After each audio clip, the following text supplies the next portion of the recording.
अस्सलाम वालेकुम नाजरीन, आप देख रहे हैं पाक कश्मीर टीवी और मैं हूं आपका मेज़बान सगीर अहमद। अच्छा नाजरीन, आज काफ़ी दिनों के बाद ये मैं वीडियो बना रहा हूं, तो ये ज़रूरी मैं समझ रहा हूं क्योंकि अरशद शरीफ की शहादत जिस दिन आज तदफीन थी उसी दिन आके डीजी आईएसआई और डीजी आईएसपीआर आके प्रेस कॉन्फ्रेंस करते हैं।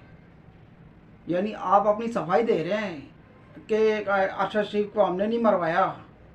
ठीक है, आपका भी मौक़िफ़ सही है, किसी तीसरी पार्टी ने जो है ना वो फ़ायदा उठाया है, लेकिन यहाँ जो 16 एफआईआरें थी वो किसने कटवाई थी भाई? ये लोगों को जो नंगा करवाने वाला चक्कर ये कौन क्या कर रहा है? आपने इस पे क्यों नहीं पूछा, क्यों नहीं मतलब ये सवाल हम करेंगे ना कि ये कौन नंगा करके मार रहा है लोगों को। ये इस तरह करते हैं अपनी कौम के साथ, अपने गरीब लोगों के साथ इस तरह करते हैं, और आप इन ताकतवर लोगों के चोरों के साथ जाके जो ना खड़े हो गए हैं, कहते हैं कि हम फौज इस्तेमाल करेंगे, अपनी ताकत का गलत इस्तेमाल करेंगे। करके देख लें जी, हम जाएंगे ना, मरेंगे ना, बस शहीद होंगे, फिर आपको भी पता चल जाएगा।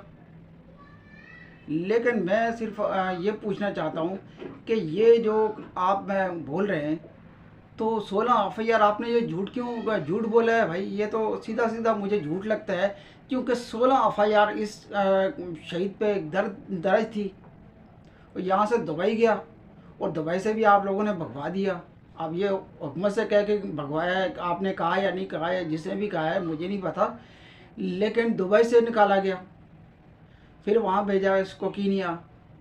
तो ये अभी आज तदफीन होने के साथ ही आपने आगे प्रेस कॉन्फ्रेंस सफाइयाँ देना शुरू कर दी कि हम गद्दार नहीं है, तो हम ये नहीं है, वो नहीं है। भाई कब कहा आपको आप गद्दार हैं?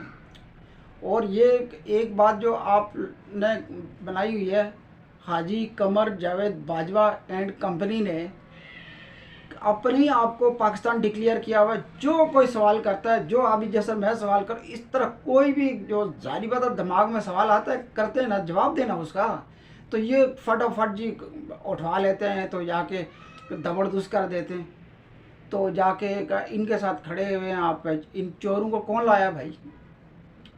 और ये साइफर, अब तो पता चल गया ना कि ये एक साइफर हकीकत थी। इतनी बड़ी मीटिंग सिक्योरिटी काउंसिल की मीटिंग बुलाई है, वहाँ आर्मी चीफ था, फ़ज़ाइया का चीफ था, नेवल चीफ था, joint chief of army staff था, आईएसआई का चीफ आप भी होंगे। तो फिर ये उस पर ये जो आपने एक प्रेस कॉन्फ्रेंस जारी कर दी थी, प्रेस रिलीज़ दी थी, तो वो क्या था फिर, अगर ये साजिश नहीं थी तो? और आपने तो कहा था कि मैं बिल्कुल मीडिया पे नहीं आऊँगा, ये नहीं आ, फिर ऐसी ऐसी क्या मजबूरी बन गई है कि जो DGISPR नहीं बोल सकते थे कि आपको DGIS को खुद आना पड़ गया? ये मतलब इतना ईगो, इतना घना बना दिया आपने। ये एक बात और मैं कहना चाहता हूँ, ये आप लोगों की वजह से इस टाइम जो हम जो है ना चक्की में पिस रहे हैं ना, महंगाई की, तनख्वाहें वहीं की वहीं हैं, तनख्वाह नहीं बढ़ी है, तनख्वाह वहीं की वहीं है, महंगाई ज़्यादा हो गई है। यानी कि अगर मैं 150 रुपये में एक जगह जाता था, वापस घर आ जाता, जॉब के लिए जाता था, वापस आ जाता था, तो अब वहाँ 350 रुपये, 300 से 350 रुपये मेरे लग रहे हैं रोज़ाना के। तो घर मैंने तो नहीं होता इस तरह, फिर और कर्जा चढ़ता है, इधर उधर से मांगने आज कल लोगों के पास है भी नहीं। ये सब आपकी वजह से हुआ, इसके सबके ज़िम्मेदार आप हैं। ये फिर आके आप तड़ियत देते हैं कि हम फ़ौज इस्तेमाल करेंगे, ये अपने इख्तियारात का नाजायज़ इस्तेमाल आप करेंगे, गलत इस्तेमाल करेंगे आप, और फिर कहेंगे ये बंदा कौन है भाई, उठाओ, घर से उठाओ और नंगा करो, मारो, मार के फेंक दो, फेंक दो। अच्छा है ना कि इससे ये इतनी मुसीबत, इतनी महंगाई, इसमें नहीं सर्वाइव हो रहा है भाई। ये किसकी वजह से? ये आपकी वजह से है। आप जो मर्ज़ी कह बोलते रहें, ये आपकी वजह से है। आप जो है ना आगे कह रहे हैं कि ऐसा नहीं है, आप झूठ बोलते हैं। यहाँ अरशद से ठीक है, आपने नहीं मरवाया होगा, मैं भी जानता हूँ, सारी बात है, इतने इस लेवल पे आप नहीं जा सकते, लेकिन ये भी हम समझते हैं कि एक तीसरी पार्टी ने फ़ायदा उठाया किसकी? ये इस टेंशन की वजह से।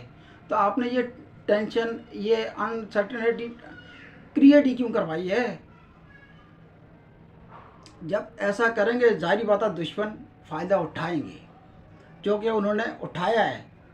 तो अब आप कह रहे कि खून से आपने 20 साल में आपने वो करवाई है, तो आपने अमेरिकन जंग में शिरकत करके ये 80-90 हज़ार आम लोग जो है ना आपने शहीद करवा दिए।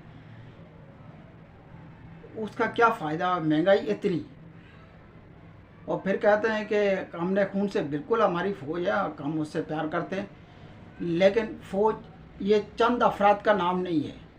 चाहे उसमें जनरल बाजवा साहब हैं या नदीम अंजम साहब हैं, DGISPR है, या joint chief of army staff है, जॉइंट चेयरमैन है।